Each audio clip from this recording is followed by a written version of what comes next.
امریکہ میں مقیم پاکستانیوں کے لیے کیپٹل اسمارٹ سٹی کا رہائشی منصوبہ نیو یارک میں متعارف کروا دیا گیا ہے۔ یہ پروجیکٹ پاکستانی دارالحکومت اسلام آباد میں تعمیر ہو رہا ہے۔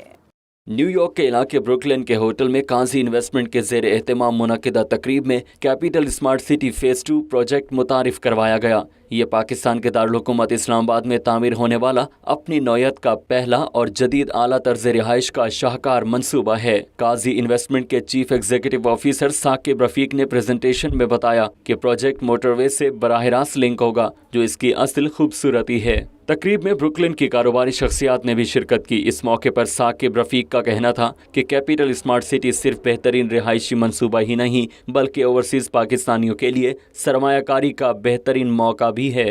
نیو یارک میں ہم کانزی انویسٹمنٹس کا یہ ایونٹ کر رہے ہیں، جہاں پہ ہم کیپٹل اسمارٹ سٹی کی لانچنگ سیریمنی ہم نے کی ہے فیز 2 کی۔ الحمدللہ ابھی تک لوگوں کا بڑا اچھا رسپانس ہے، اور میری سب سے یہ ریکویسٹ ہے جو پاکستانیز ہمیں دیکھ رہے ہیں یا سن رہے ہیں، پروجیکٹ بہت اچھا ہے۔ پاکستان کے اندر آج تک کوئی اسمارٹ سٹی سے پہلے آیا نہیں ہے۔ پروجیکٹ کی اگلی تقریب 7 اکتوبر کو ٹیکساس کے شہر ڈیلس اور 14 اکتوبر کو کیلیفورنیا میں ہوگی۔